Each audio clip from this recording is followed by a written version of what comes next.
Seja bem-vindo, seja bem-vinda ao Inteiro Teor e fique por dentro das decisões da Justiça Federal na Primeira Região. Não sai daí, hein? TRF da Primeira Região mantém em vigor resolução da Anvisa que proíbe o uso de aditivos em cigarros e outros derivados do tabaco. TRF1 autoriza o uso de saldo do FGTS para amortizar prestações de imóvel não adquirido pelo Sistema Financeiro de Habitação. Tribunal Regional Federal da Primeira Região condena homem por poluir rios e destruir mais de 5.000 hectares de floresta nativa na região amazônica. Saiba mais agora, aqui no Inteiro Teor.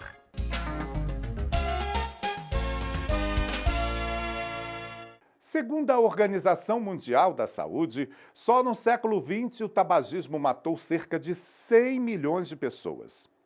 No século XXI, caso as atuais tendências de consumo sejam mantidas, poderá matar cerca de 1 bilhão. Isso é facilmente explicável pelo fato de que o hábito de fumar está entre as causas de quase 50 diferentes doenças. Grande parte delas incapacitantes e fatais.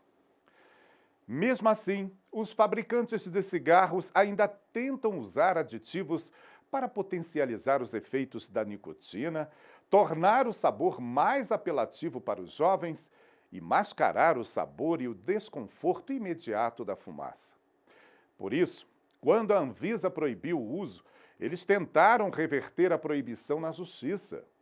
Saiba como termina essa história na reportagem de Daniela Garcia. No mundo, a cada 4 segundos, uma pessoa morre pelo consumo de tabaco. O dado alarmante é da Organização Pan-Americana da Saúde. O cigarro é considerado pela OMS como a principal causa evitável de doença. Então, ele é capaz de provocar doenças respiratórias, como doença pulmonar obstrutiva crônica, assim conhecida como bronquite e enfisema, câncer de várias naturezas, inclusive de pulmão, doenças cardiovasculares, entrando aí infarto agudo do miocárdio, doença cerebrovascular, além de uma outra série de doenças graves que acometem a saúde humana. Até 2012, um dos atrativos para os fumantes eram os famosos cigarros com sabor. Mas uma resolução da Agência Nacional de Vigilância Sanitária, a Anvisa, além de trazer restrições ao uso desses aditivos, estabeleceu limites máximos de alcatrão, nicotina e monóxido de carbono nos cigarros. O artigo 6º, por exemplo, é claro: proíbe a importação e a comercialização de produto derivado do tabaco em qualquer forma de apresentação que contenha substâncias que possam intensificar, mudar ou realçar seu sabor ou aroma. Considerando que o tabagismo, inquestionavelmente, é uma doença pediátrica, já que a maioria dos fumantes ela experimenta o primeiro produto derivado do tabaco antes de 18 anos, e considerando também que a nicotina ela causa um alto grau de dependência de forma rápida e de difícil tratamento, esses aditivos, eles sabidamente, isso já é pacificado, eles tornam os produtos mais atrativos e facilitam, estimulam o consumo do produto derivado do tabaco, novamente, não somente do cigarro. E assim, eles facilitam a iniciação, principalmente dos jovens, e levam ao desfecho de adoecimento, muitas vezes morte precoce. Temos também aditivos que são utilizados para diminuir a irritação provocada, principalmente pela fumaça, e também para imprimir um sabor mais agradável e atrativo aos produtos derivados do tabaco, de forma a facilitar a experimentação e iniciação, principalmente de crianças e adolescentes ao tabagismo.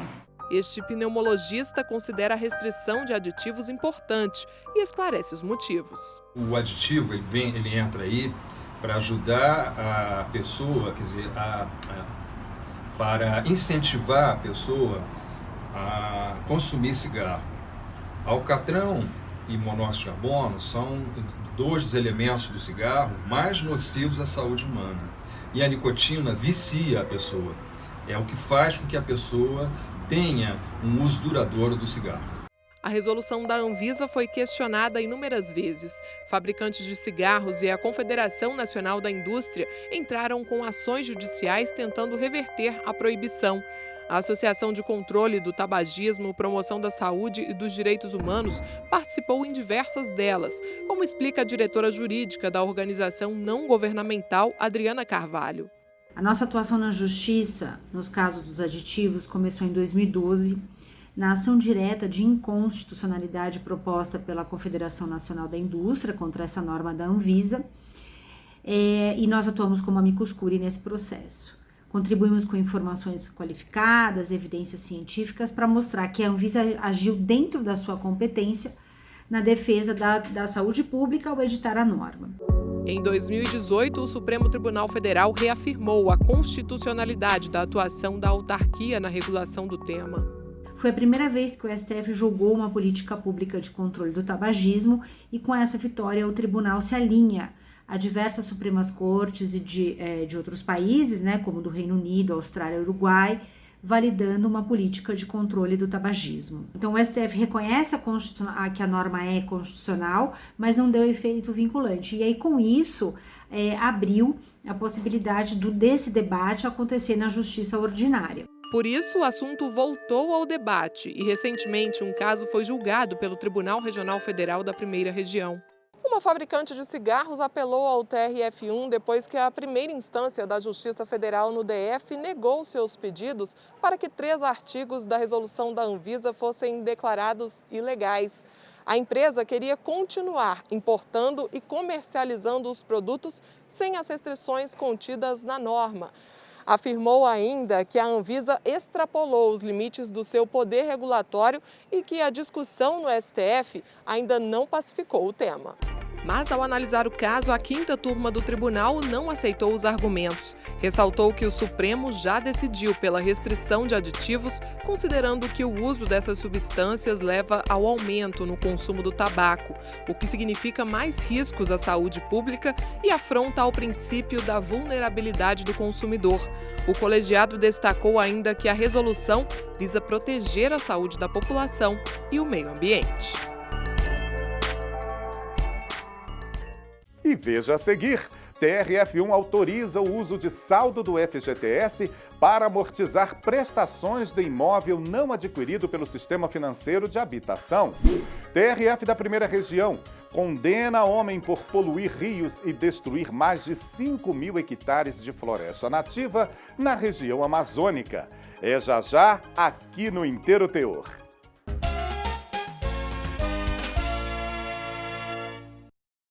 Um dos principais atrativos do Fundo de Garantia do Tempo de Serviço é possibilitar conquistas. A principal delas é a compra da casa própria. Mas, como todo programa oficial, existem regras para utilizar o FGTS. E sempre que uma dessas regras é questionada, a Justiça Federal é acionada. No caso em questão, o repórter Rafael Braga explica a decisão do TRF da Primeira Região que permitiu a utilização de saldo do FGTS para amortizar prestações de financiamento de um imóvel que não foi adquirido pelo Sistema Financeiro de Habitação. No julgamento, a 5ª turma do TRF1 reconheceu o direito de uma mutuária da Caixa Econômica Federal utilizar os valores contidos na conta do FGTS para amortizar o saldo devedor do contrato de financiamento do imóvel onde mora. A Caixa Econômica Federal argumentou que o saldo do FGTS somente pode ser movimentado para amortizar prestações de contratos habitacionais firmados no âmbito do Sistema Financeiro de Habitação. Mas não foi o que entendeu o TRF da Primeira Região ao confirmar sentença da Justiça Federal em Uberlândia. A Justiça entendeu que a Lei 8.036, de 1990, que trata do FGTS, não veda a utilização dos recursos depositados no fundo para quitar prestações de outros financiamentos imobiliários. Assim, não só os imóveis adquiridos via Sistema Financeiro de Habitação e que fazem parte de programas habitacionais do governo federal podem ser quitados dessa forma, O colegiado da quinta turma também considerou que o decreto 99.684 de 1990 autoriza expressamente que o saldo da conta vinculada ao FGTS pode ser utilizado no pagamento total ou parcial do preço de aquisição de moradia própria. Este advogado explica que a decisão faz valer a lei e facilita acesso aos recursos do fundo para a quitação da casa própria. Com isso, o tribunal fez garantir a função social do FGTS, amparando o trabalhador nas questões relacionadas a problemas de habitação e também fazendo valer o direito de moradia, que é um direito constitucional.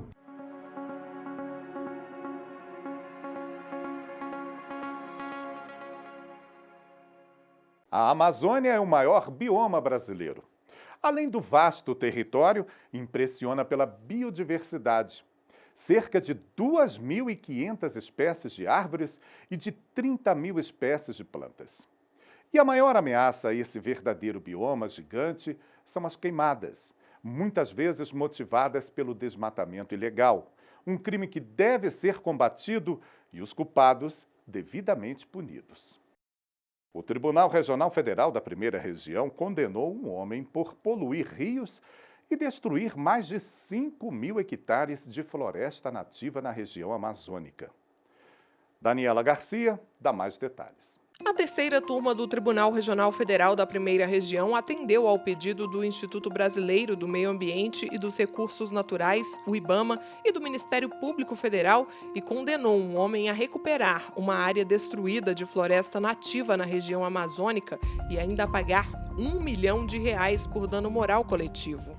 O relator da ação, o juiz federal convocado Ilan Presser, considerou que no processo há provas concretas de que o acusado usou o herbicida Tordon, proibido no Brasil, provocando desmatamento e contaminando os rios do município de Altamira, no Pará, o que afetou a saúde das populações ribeirinhas e de indígenas. E a gente termina o programa convidando você para visitar nosso portal e acompanhar o TRF1 nas redes sociais, Facebook, YouTube e Instagram. Até o nosso próximo programa. Tchau!